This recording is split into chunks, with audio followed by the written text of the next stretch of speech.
TV news और मैं हूं आपके साथ उजैरा फरहीन। आइए नजर डालते हैं आज की खास खबर पर। मेरे साथ 7 लाख का वो क्या हुआ, कैसे मिलेगी, कैसे संपर्क में आई? इसने पापा ने मेरे ने उस पे अखबार में वो करवाई थी, उसमें इसने नंबर ले लिया पापा का। पापा से बातें हुई, फिर 2-3 महीने बाद पापा फिर बाद में बात हुई, फिर उसने नंबर ले लिया मेरा। नंबर लेने के बाद उसने बताया अपने आप को कि मैं सीतापुर में जज हूँ, पहले आजमगढ़ में पोस्टेड था और वो बनारस का रहने वाला हूँ। और फिर मैंने गूगल पे भी डाला था कि ये सब तो अगर ये और वो होता है तो आता है और साइट ऑनलाइन आ जाएगा गूगल पे। मैंने इसका देखा, साइट चेक किया तो उस पर था वो है, मैंने तो लाइव है। लेकिन जब ये इसे कॉल करके इसने अपना बताया कि मुझे ये गाड़ी चाहिए, वो चाहिए, कि मैं इतने पैसे दिखा नहीं सकता हूँ, मेरे पास तो बहुत सारा पैसा होता है लेकिन मैं दिखा नहीं सकता हूँ उस पैसे के लिए, तो तुम ये करो कि लोन ले लो, फिर उसके बाद हम वो तुम्हारा वो सब कर देंगे, लोन भी तुम्हारा 2 साल में कंप्लीट हो जाएगा। कितना लोन लिया? 45 लाख। क्या वो सारा पैसा इसी पे है, मेरा सेविंग भी इसी पे है। आपको पता कैसे चला कि आप ठगी का शिकार हो? उसने मुझे बुलाया और जब मैंने इसका देखा, असली चेहरा जो देखा ना, जो चेहरा जो मैंने देखा वो नहीं है, जो देखा है इसका, उसे देख के ही मेरा पूरा दिमाग काम करना बंद कर दिया। नहीं, मेरे को कुछ याद नहीं। ये फोटो को तो दिखाया हो? हाँ, इस तरह क्या कौन सी गाड़ी से आता क्या लोगों लगा था? मैंने इसको फर्स्ट टाइम देखा था यहाँ पे। और किस संबंध में खुलासा किया? देखिए, एक पीड़िता हैं, महिला नर्सिंग ऑफिसर है किंग जॉर्ज मेडिकल कॉलेज में। इनके साथ एक बड़ी घटना हुई जिसमें ये हमने 43 लाख रुपए बरामद किया है। और इन्होंने मैट्रिमोनियल साइट पे जा करके एक साइट पे एक लड़के से इनकी बातचीत हुई। लड़के ने कहा कि मैं जुडिशल मजिस्ट्रेट हूँ आजमगढ़ में, फिर सीतापुर में बताया। और इस तरीके से इनकी चैट हुई। फिर उन्होंने कहा कि मुझे लग्जरी गाड़ी चाहिए।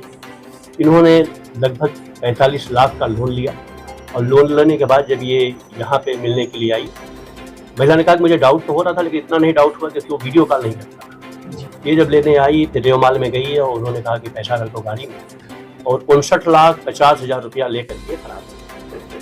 पहले 1-2 जगह ये गई और फिर मेरे पास आई। मेरे पास जैसे ही आई मैंने इनको सुना और सुनते भी लगा कि बड़ा गंभीर घटना है। तत्काल पुलिस अधिकारियों के संज्ञान में लाया, तत्काल मुकदमा लिखवाया, अपनी सर्विलांस टीम को बुलाई, इनको ब्रीफ किया, इंस्पेक्टर कर्नलगंज को बताया, हमारी सर्विलांस की टीम के पवन उनकी पूरी टीम लगी रही। 2 दिन तक हमने एविडेंस कलेक्ट किया क्योंकि मोबाइल से कोई डाटा हमको नहीं मिल पा रहा था। लेकिन जो इस शहर के लिए सबसे बड़ी देन है कि ऑपरेशन त्रिनेत्र और हलगर कैमरा, जो पुलिस कमिश्नर साहब का जो एक महाअभियान चला था, उससे हमको बहुत सारी फुटेज मिली और उस फुटेज से हमने गाड़ी आइडेंटिफाई किया। हम 24 घंटे गाड़ी को रेकिंग करते रहे कि गाड़ी में कोई आए बैठ के, तब हम उसके बाद फिर आगे जगह पे जाएं। गाड़ी एक जगह हाथे में खड़ी थी, जब ये गाड़ी में बैठा वो गाड़ी लेके जाने लगा। फिर हमने जब इसको कस्टडी में लिया तो इसने अपने को बड़ा बताया कि मैं सुप्रीम कोर्ट में वकील हूँ, हाई कोर्ट में वकील हूँ। तमाम इसने पुलिस को गिरफ्त में लेने का प्रयास किया लेकिन पुलिस ने किया। जब घर पे गए तो इसने 2 बड़े-बड़े कुत्ते पाल रखे थे, वहाँ तो पुलिस को इसने छोड़ा, ये लोग भागे, फिर घर को कार्डन किया।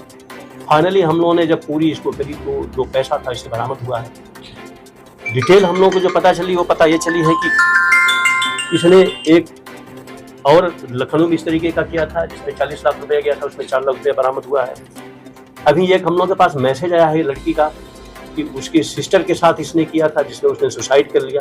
उसने बड़ा मार्मिक लिखा है कि ऊपर वाला देख रहा है मेरी सिस्टर मर्द हो गई लेकिन उसकी आत्मा देख रही होगी तो शांति मिलेगी। तो इस तरीके का इसने मतलब विभत्स काम किया है। और ये जो लड़की है जो बरामद हुई है महिला अपराधी, इससे भी इसने 6 लाख रुपया ठगा और फिर इनमें आपस में अनबन हुई, तलाक भी हुआ लेकिन फिर भी साथ रह रहे हैं। तो बड़ा नोटोरियस टाइप का ये क्राइम किया है। और जो पीड़िता है उनको हम लोग न्याय देने में सक्षम हो पाए कि हमने उनका मोर देन 65%, 70% के आसपास पैसा बरामद किया। टीम अभी हमारी लगी है, बाकी भी हम बरामद करेंगे। जो आरोपी पकड़ा गया इसका प्रोफाइल क्या है, क्या करता है?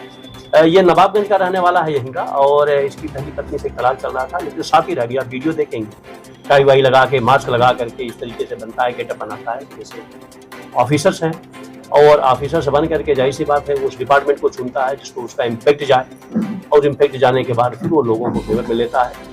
या अभी भी इसकी 7-8 लड़कियों से जैसा हम लोगों ने देखा है बातचीत चल रही है, जाहिर सी बात होगा उसने झांसा दे रखा होगा। ये गंभीर है और मैं आपके माध्यम से अपील भी करना चाहूँगा सोशल साइट पे इस तरीके की जो लोग मैट्रिमोनियल साइट देख रहे हैं तो इस बात में झांसे में नहीं आए कि कोई अगर आदमी आइडेंटिटी दे रहा है, वो ऑफिसर है चाहे किसी डिपार्टमेंट का है, तो उससे अलर्ट रहे। लड़की ने नालायकी मतलब नादानी करी, उसको वेरीफाई करना चाहिए था और उसका शिकार हो गई, लेकिन अच्छा है कि पुलिस ने टीम लगा बरामद किया। ये चीज़ें ज़रूर हमको ध्यान में लेना चाहिए कि जब भी हम इस तरीके के लोगों से तो इतने हैवी अमाउंट लेकर के न जाए। तो बड़ी गंभीर घटना है और पुलिस कमिश्नर सर के भी संज्ञान में पूरी बातें लाई गई। फिर मैं कहूँगा कि जिस कैमरे ने हम लोगों को मदद की वो हमारे लिए बड़ा सारी चीज़ें और सामने आई है। हमारे पास अभी इतना